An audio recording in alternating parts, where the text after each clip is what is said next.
Hey, everybody. Mark and I have over 20 years of experience as therapists and as addicts in long-term successful recovery. We know better than anyone what works and what doesn't to break out of porn and sex addiction, heal betrayal trauma, and reclaim your relationship. And we've poured all of our personal and professional recovery and healing experience into a first-of-its-kind program for addicts, spouses, and couples.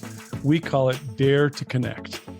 At least 4 times every week, we engage with you in real time, in the trenches, giving you the knowledge and the tools to take back your life and relationship. Whatever else you've done on your journey for healing and recovery, you've never done anything like this. Mark and I, we've made all the mistakes, so you don't have to. Don't reinvent the wheel. We all know tomorrow never comes. Look, don't wait one more day to change. Claim your free 2-week trial today at daretoconnectnow.com.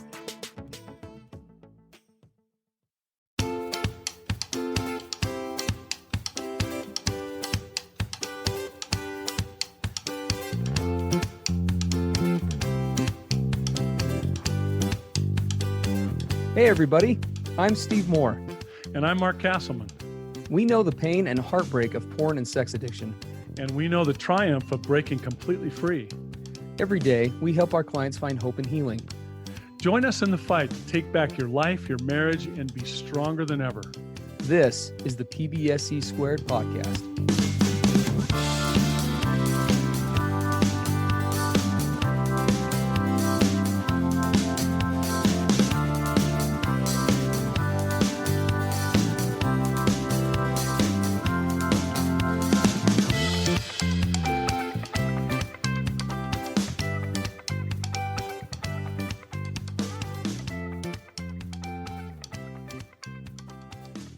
Hey, everybody. Mark and Steve with you again this week.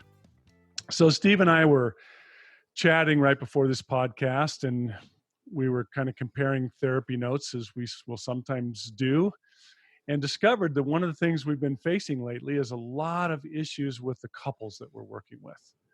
A lot of couples in crisis, a lot of couples who have been stuck in a rut for so long that they just feel so hopeless that they can never change, they can never get out of this, that anything will ever be different. And is there light at the end of the tunnel?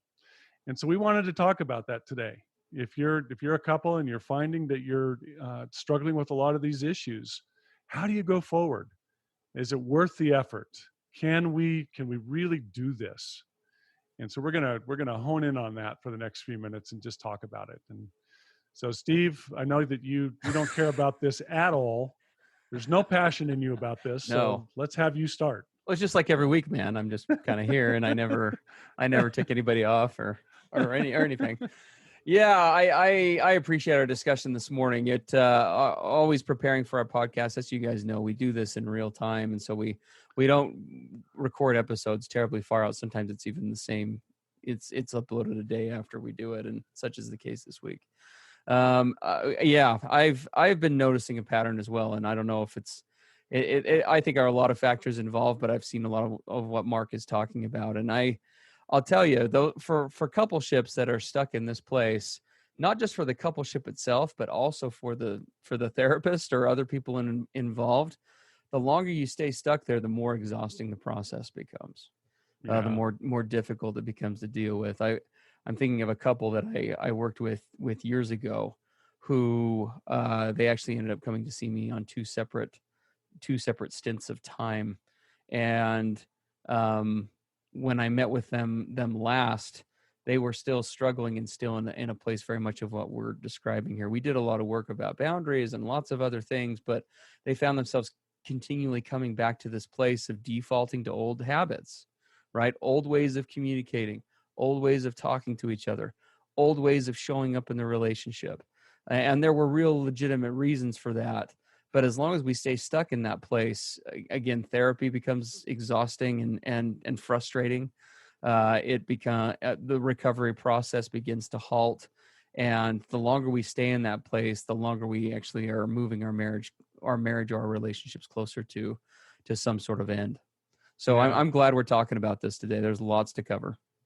Yeah, and as I look back at couples I've worked with recently and going back over the years, a really common thing that happens is couples are so accustomed to the way they've done things. Yeah. In most cases, with the couples I work with for decades of marriage, and they just get to the place where frankly, it becomes a mystery, so to speak. Hmm. Yeah. They'll come and report to me and say, we started to have a discussion. We tried to do what you said, and before we even knew what was happening, we were in the same old thing, yelling at each other and getting upset, and one was shutting down and the other was angry. And how does that happen? Why do we keep falling into that place? It's like we have no control over ourselves, Yeah. and they just get so frustrated and fatigued and exhausted by the process until finally they just throw their hands up in the air and say, you know what, this is just never going to work. We don't even know how to do this. Absolutely. Well, and I'm hoping that today what people are going to take is, as in many of our episodes, is that all you listeners are going to be able to not have to reinvent the wheel like Mark and I did Yes, please. in this area, because we have been both guilty of this, and it's probably why we're so passionate about the topic when it comes up with clients. We get the whole how hopeless that place can be. I know what it's like to look a therapist in the eye, him telling me that this thing can be different, and all I can just see, it's like a watermark going across the top of my vision that just says bull crap, bull crap, bull crap. I know, right? In a little more of a vulgar way. And yeah, like you're like, yeah, that's easy for you to say. Absolutely. Like we've talked about, our brains are evidence-based. And so it's hard to not just call on the past and say, well, it's always been this way, so therefore it's always going to be, which we'll talk about in a minute. Yep. But we do want to know we get you, and we do empathize with you on this issue, because it is hard and it is scary. So let's talk about, for just a second, the first thing that's got to happen. If you're going to deal with an issue like this, then you have to really get real about the underlying issues driving it. When couples come in to see me, for example, and they are using all sorts of toxic levels of engagement, right? Underneath all that toxicity, the name calling, the personal attacks, all of those things underneath that, as I often say, is, to me as a therapist, it's encouraging to have couples in that place, because it shows that on some level they still care about this relationship. They haven't gotten to a place where it's like, where you get really worried in situations like this, is when one person, not from a dramified place or just exhausted, but they just one day just say, I just honestly, I don't want to do this anymore. So underneath that all of that anger and all that stuff is hope, but there are also things driving it, right? And when I think of one of the big things that drive it would be the fears, right? Yeah. The fears involved with it. Big time, right? Can we make it? Is this going to work out? Yeah. Can he or she ever change? Yeah. Are we just going to do all this work and then we're going to come to where we were headed anyway? Can I ever change? Yeah. Can right? I ever change? Yeah. Underneath all that vulnerability, right? I mean, when you get vulnerable about it, and you and I have talked about this, we've shared stories before where we've had to have that conversation with our wives. A lot of the anger that I would vent towards my wife back in this place was actually shame-based and stemming from a place of, this will put us out of our misery by being done, and I'm so horrible. Why could she ever be with me? Yeah. It's this sense of just inadequacy, right? Like, I'm never going to be able to be the guy she wants or needs. Yeah, exactly. And what you're talking about is so important in this process, because it's getting all of your fears, we might say the elephants in the room, right out into the open, where we're talking about them in a raw and real way. Because if you look at a lot of the times that we fight and argue and things blow up, those are really distraction strategies, often from our not being willing to really just say, what is this about? Can we just hit it right between the eyes and just talk real? Yeah. And we skirt around it. And that's why you see all of these other, quote, symptoms, right? Anger is a surface emotion. Different tactics that we engage in are so that we don't have to face our deepest fears. Yes. And in a de-escalated place, if you guys are, I wouldn't try to do this, 2 seconds after a fight or into a fight, but this actually is something we didn't talk about beforehand, but it's coming to mind, something that I will often tell clients. It's there, these clients who are in this position, listeners who are in this position, oftentimes they'll one of the big things they say is, right, I cannot connect with him. I can't. Yeah, I can't. I can't. It is impossible. Right. But see, therein is the dichotomy, is because I will hear usually in a situation where a wife is expressing that, for example, husbands feeling the exact same thing. They're so far distant in terms of beating each other over the head with, different toxic ways of trying to address the problem, that they're failing to see that in most cases, what the fears, the scary parts, the reactivity, the hurt, again, in different ways and in different shapes, they actually could empathize on quite a bit. Remember how connection we talked about doesn't always look positive. I know what it's like to look at my wife, and the only thing that we could connect on, I shared the long story before, I won't do it again today, but I know it's like to look at my wife, and the only thing we're able to connect on is the fact that we both are convinced we're not going to be married at the end of the year. Yeah, right. That's the only thing that and everything tied to it, right?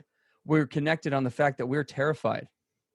We're terrified we're going to lose this. We're terrified that all this effort is going to be for naught.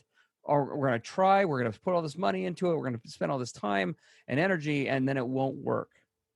I think most couples on both sides can empathize, at least on a baseline, with those. Yeah, and people would say, well, how is that helpful? But if you look at that, we're expending so much energy avoiding those really hard issues, that when you get raw and real with each other and you actually put it out there on the table, you actually find that you have more common ground than you knew. And now we're actually getting to what is really, stirring in my gut. Now I don't have to expend all that energy dancing around it. We're actually, okay, we've said it. Wow, look, we both realize that. Now we can start putting our energy into whether or not we actually want to do something to move forward. Absolutely. It's very liberating once you get to those really deep, unspoken fears. Yes, absolutely. No, you're so right, and it's so true. And again, we want to just normalize that, right? The three guiding things that we usually see that guide situations like this, as with many of the issues that we deal with, but kind of more in an extreme fashion with this situation, are, there's three things. There's the fear side of it, there's the shame side of it, and then there's the trauma side of it. Yeah. Right. Well, minor issues, right? Fear, shame, trauma. Very, very tiny things. Yes, very little small things, right? It's like, and those aren't going to cause relationship issues. Well, and so we're not giving the assignment just yet, but if I was to kind of give a lead into it when we talk at the end of the podcast, the first thing you're going to want to do is sit down and individually first, but then as a couple, as you're able to, share that through email, homing pigeon, smoke signal, whatever is safest, Yes. whatever, and whatever level of dialogue you're at, but take that time to do the work and look at yourself in those three areas. What fears am I carrying about this relationship right now in a vulnerable way, or about myself and the way I show up in it, or the way my partner will? In what ways do I feel shame, either about this relationship or about myself, that is helping to contribute to the way that I show up in this, right? And then the last trauma. one, and then the trauma, right? Yep. How is my trauma, not just from this relationship, but from my past relationships, romantic and non-romantic? How am I allowing those things to dictate how I show up today and why? And just working on identifying, what those are, in an effort to not just recognize, but also to normalize them. I think again, there's so much of these conversations, I think, become escalated because and like you said, Mark, we tend to dance around this in a coupleship when we're stuck. We dance around the issues because nobody wants to face the reality, right? Which is, it's fascinating to me, even couples that aren't in this place, how often I will talk to couples. This probably happens 75% of the time when I first start a session. I will ask coupleships, hey, how are you doing? How's the week been? Catch me up. And for many of them, they'll automatically, right, just, well, it's been good. I know, right? And to which I want to say, so you're paying my hourly rate just to hang out then today, apparently, because there's not much to work on. My funny thing with guys just came up this week. So how are things going? And what is the man's number one typical response? Fine. Sure. Yep. Everything's fine. And of course, we know fine, we always joke, is an acronym for feelings I'm not expressing, right? Yes, I'm fine. Absolutely. But again, we do this, right? And we will, that's a subtle example, but in all forms and fashions, we try to avoid those subjects because they are scary. Yeah, they hurt. And one It of the is. part of this as well, maybe to help those who are listening start to have a little bit more self-compassion, a little bit more compassion for the coupleship. You can't imagine the complexity with all this stuff that you're dealing with. All we Yeah. see in the coupleship is that, we just argued again. We were just at each other's throats again. I've Mm-hmm. gone silent again. But the complexities that get you to that place are enormous. They are. What was modeled to you as a child? What were all the things that you experienced growing up, the traumas and all of the issues? Yep. All of the stuff we bring to this, it's like my wife and I often joke. We're just like, it is amazing that any man and woman on the entire planet stays together. It's like a Sure. miracle when you look at Absolutely. this complexity, just the differences in how the traditional man thinks and processes and the typical woman, and then all the baggage from our past and our families of origin and our different insights and perspectives. And holy smoke, you throw all that into one big pot called marriage, and then we wonder why things don't always go ideally.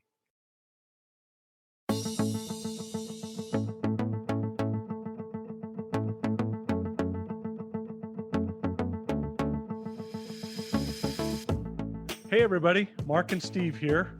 Are you looking to take your recovery and your marriage to the next level?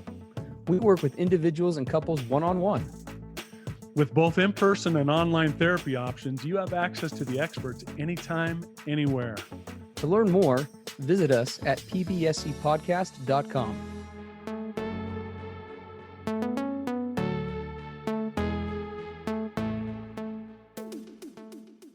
Absolutely. What I think an important thing to note is that you don't have to fix all these issues in order to establish a dialogue and in order to make progress. Right? Isn't that so true? And it's important to recognize that, because oftentimes that's where a lot of the hopelessness comes from. It's just like, we can't connect, therefore our marriage is doomed.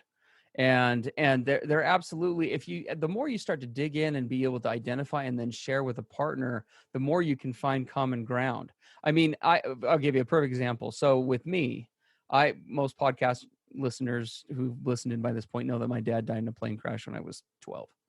And Brittany just happened the other day. Okay, I'm a therapist. I teach this stuff. I teach Zen and Serenity and all these things, right? And I think I'm pretty good at what I do. But I've done a lot of work around it. I have a lot of awareness around it. But Brittany, it was like a week ago, maybe 2 weeks ago. She was gone. She went to the store and had some other errands to run, and she was going to be back in like an hour and a half or something.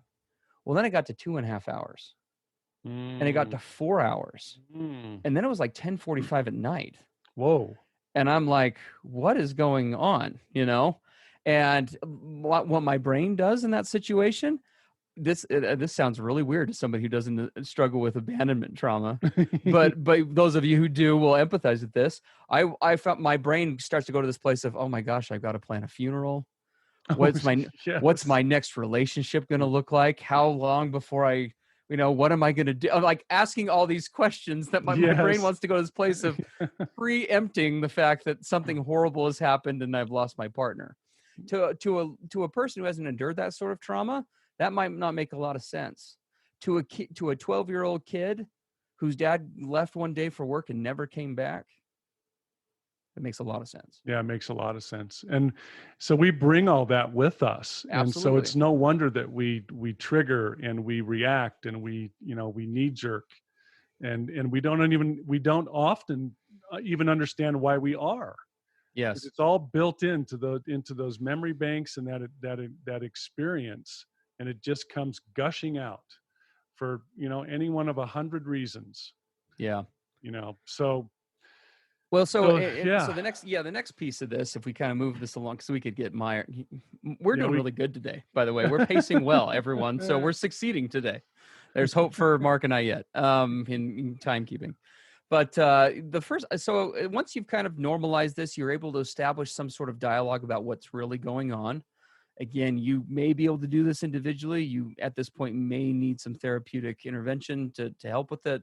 But once you're able to do that, then you've got to each be asking yourself individually from level of honesty and just being transparent, do we want to try again or not? And we need to ask that of ourselves individually, and then in some form or fashion come together as a couple and ask that. And that question has really two precedents. The first is, do we want to try again or not? Meaning, do we want to give the relationship a chance or not? But also, you're also asking, do I just want to try again today? Mm-hmm. This decision oftentimes is one of the things that I'll see hiccup clients who are caught in this fear cycle, because they keep looking to the past and keep trying to let it, determine the future. And they struggle with this idea of, well, if I'm going to be in, then I've got to be all in. But the reality is what does all in really look like? I can no more determine whether or not I'll be all in on my marriage tomorrow than I can determine whether or not I will relapse tomorrow. I don't anticipate relapsing tomorrow. I've been sober for 6 years in October. I have no plans on that. And I would say the odds are pretty likely that it won't. But I don't have any control over that. Today, I might choose my marriage. Tomorrow, my wife could go have an affair. Again, I don't anticipate that. I don't see that happening.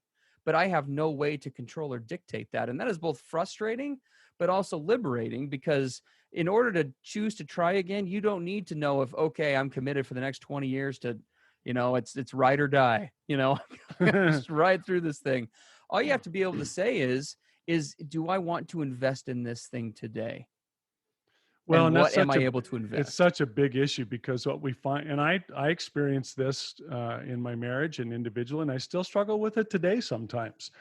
And that is that what we tend to do by the very nature of the human brain is we tend to either live in the past, Yep. or we tend to live in the future. And so as couples, if we're living in the past, right, you can, when you're looking at all the mistakes and the pain and the trauma of the past, which is legitimate, Yeah. we're not saying it's not. You hurt for a reason. It wasn't right. It wasn't fair. You didn't deserve it. That's all true.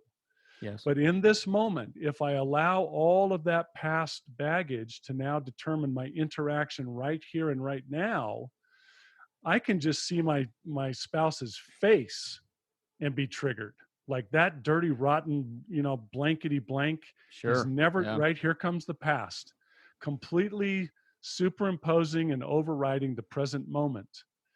Or I can allow the future. He's never going to change, or she's never going to stop smacking me in the chops, right? Mm-hmm. We're going to be doing this when we're 90. Yes. So, well, and I love what you're saying. We did talk about this before the podcast. I always tell clients that the past is unchangeable, right? That's not something I can fix. 5 minutes ago, an hour ago, 10 years ago, all those things fall into the past, and I can't undo any of those things. Likewise, with the future is unknowable. There is no way to predict the future. no. But as Mark is saying, it is amazing how much, I think it's human nature, not just couples going through this process, but how much energy we all devote to living either in the past or in the future. And those are the two areas that we can't control, when all we can really do is today. Well, one of the resistance parts you'll see come up, and I felt this, and my wife has felt it, and I know I've worked with a lot of clients who've said the same thing. Well, what are you saying, Mark and Steve? So the past doesn't matter. He didn't hurt me. Yeah. My feelings aren't legitimate. We are not saying that. Nope. Steve and I will come to the aid and the defense of the traumatized every time. Absolutely. Boy, do we feel that with you. But today what we're talking about is how do we have any chance of this working? If we have a desire, if we're willing to at least try, how do you do that? And the only place you can do that is in this present moment. Yes. What am I willing to do today as an individual and as a couple? What little thing can I do? And here's another thing we've talked about, Steve. Often as couples, when things are really lousy and crappy and just hurt so much, we want big solutions. Totally. What is Of a course. big thing that's going to fix this now, right? Absolutely. New therapy concept. Yeah, Steve, give it to us, right? Sure. And what we have to really, and this is hard. I know it's hard. My wife and I have been through it. It's the little things, the little seemingly tiny things that we do each day And I like to think of them as little tiny deposits to the relationship account, right? It's like, well, what difference can putting $1 in my little bank account make? Yeah. Well, we all know the power of compounding interest. We've I'm a seen thousand that, short. What's a buck? right? Right. What's a buck, right? We've got $1 million deficit in this marriage. You're talking Yes. about putting dollars in each day? Are you Mm-hmm. nuts? Yep. But we can tell you from experience over a long time, that's really the only way this can work. How can I make a little deposit today? And then I think you have a little story, Steve, that I love. When you do Yeah. make that little tiny deposit, when you're able to do just one little thing a little bit different than your past habits and ruts of, you're like, you celebrate that victory. It's like, wow, look what we did. Yeah. And someone on the outside is like, you're excited over that? Like, and to For others it might sure. not be, but to us, like, whoa, did we just do that? Absolutely. Yeah. I've got a, so I can tell a current story because this is a victory story without, betraying any confidentiality, giving details. But I have a couple that I've worked with for some time, a couple of years now at this point, and we've been doing lots of good work together. Their progress has been slow in a lot of ways because having been married for quite a while, they've got a long history of doing exactly what we're talking about today. Feeling stuck in everything from old communication patterns to sexual patterns to the way that they raise kids. I mean, the whole nine yards. They've kind of gotten tied up in a lot of negative things. And as I've worked with them over the years, progress has happened, but it has been slow. And probably the biggest thing that has held it up until recently has been what we're talking about today. He'll never change. Yeah. She'll never be different. Nope. We're too old. Yeah, We're we're too too old in old. this process. This marriage is too old to change that course. Yeah. And this week, makes me. I had this couple, the wife. I meet with both of them individually, and I met with the husband first this week, and he got on the session and was more animated. And this isn't a guy who's terribly emotional and terribly, visceral with what he's feeling on the inside. He was more animated than I'd seen him in probably months. He proceeds to tell me this way in which his wife was able to emotionally regulate in a really hard conversation around a particularly difficult issue. And as he was relating this to me, we praised it and we celebrated, and we talked about it, and it kind of happened with him. But then when I met with his spouse later in the week, I actually got emotional on our session, which I don't do a whole lot. And I always try to let clients know what's going on if that happens. And the reason why I was emotional was because I was just so happy for them. Because to them, and it was also a mix of that and sadness that they weren't seeing it in a bigger way, and me convincing them, because like just what you said, Mark, to anyone else looking on the outside of that relationship, it was such a small thing. It was such a little thing. They had one conversation around a tough topic that went better than it ever had in my time knowing them. And a lot of people would say, well, geez, they got so much more longer to go, right? All of those other messages that we hear. But to me, what I saw with that couple was that them giving into allowing and choosing to trust the process and their higher power that can come in and heal their relationship. Yes. They chose to lead into the uncomfortable and into the fearful. And having known both of them as well as I do, I know how scary that particular topic and issue is for them. Yeah. That's so cool because, there's so much focus on the negative because we Yeah, feel it. There's so much we pain, do. there's so much baggage.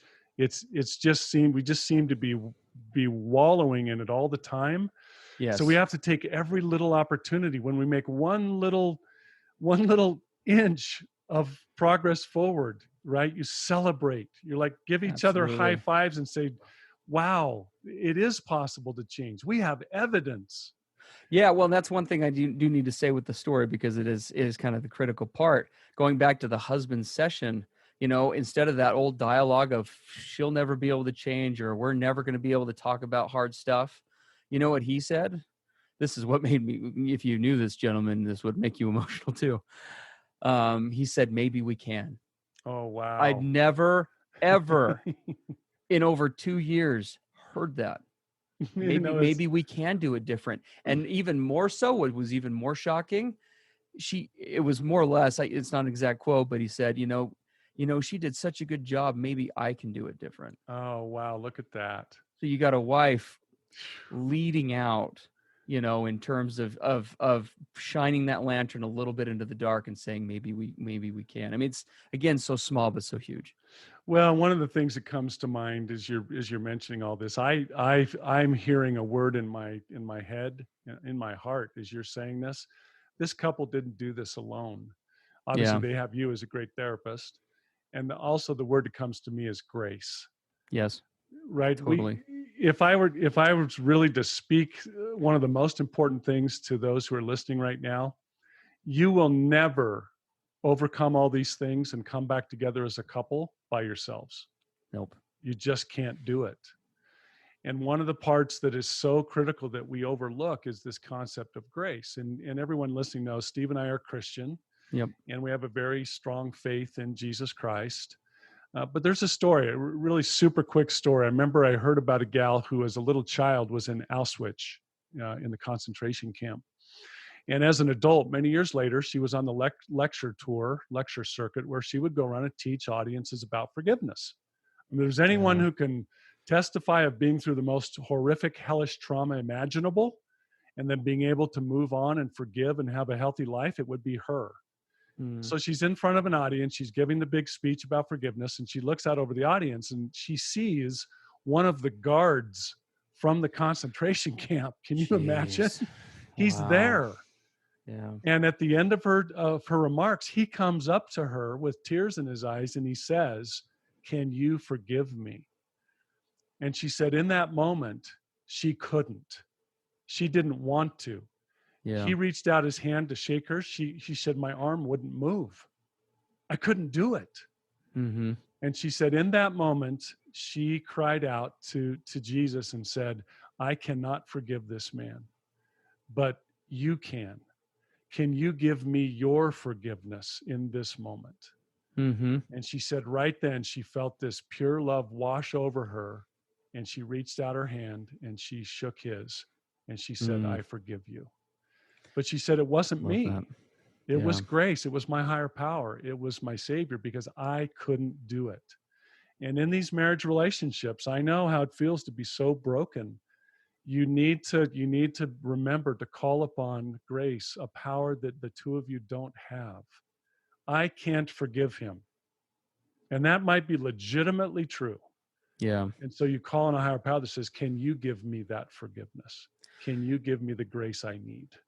Absolutely. And I, when on that spiritual note, when we are working on these issues, and again, it's not that we don't empathize or connect with it, but I will tell you, the minute you give into that fear and you allow it to become your reality, that either can't change or she can't change. Again, this is our spiritual paradigm, but I know vast majority of our listeners are Christian as well. If you buy into, Christ's sacrifice and what that does, my paradigm, and I know Mark's paradigm, is that that's so much more than just receiving forgiveness for sins or mistakes or whatever the case may be.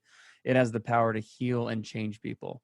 If I look at Christ's sacrifice, the thing that it teaches me on the most basic level is that I do not have to be the same way today as I was yesterday, and that Yes. I can be someone different tomorrow than I am today. And so can relationships. We know that many of you have been through a lot, and it does come a time and place where you might need to call it on a relationship and say, we're done, either because one partner isn't willing to move forward, or there could be a variety of issues for that. But I will tell you, I think that the only thing, having stared down the barrel of divorce myself, I think the only thing that would have been worse than divorcing from my wife would have been divorcing and wondering if I could have done something more. And that fear tells you it may not be possible. We're not going to make it. We don't have the hope. But if you can look at the practical reality of it, as I sometimes will do with clients, you're being in the place that you're in now, you're not going to make it anyway.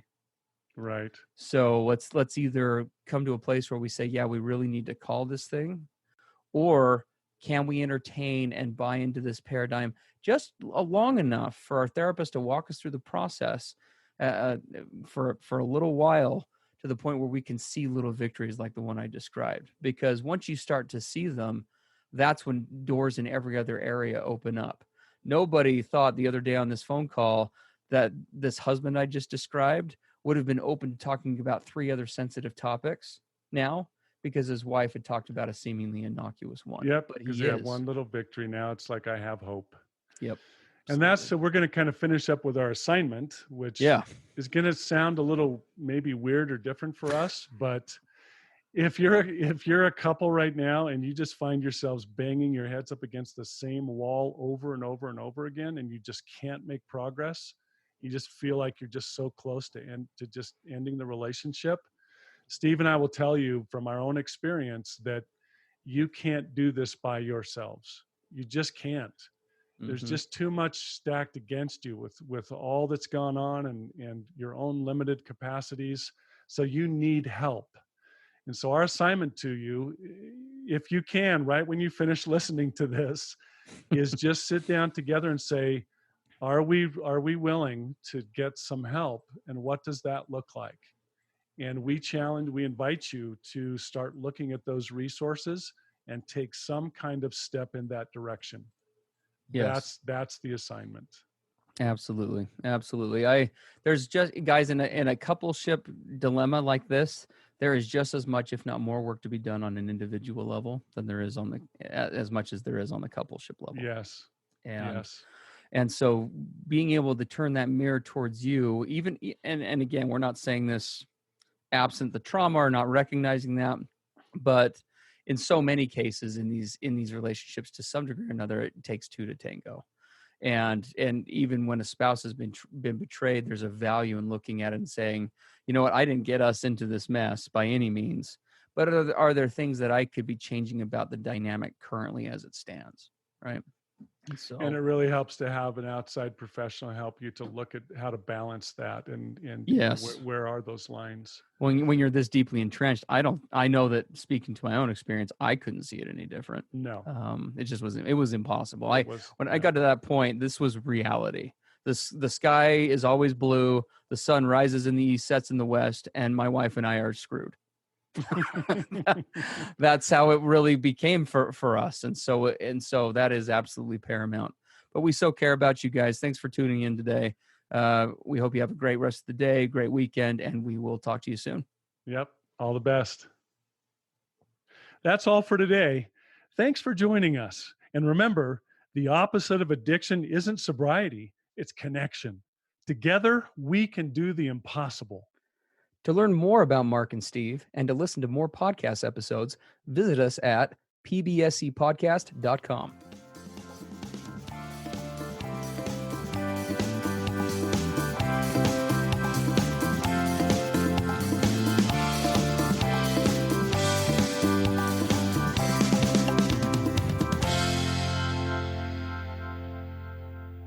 Everything expressed on the PBSC podcast are the opinions of the hosts and the participants and is for informational and educational purposes only.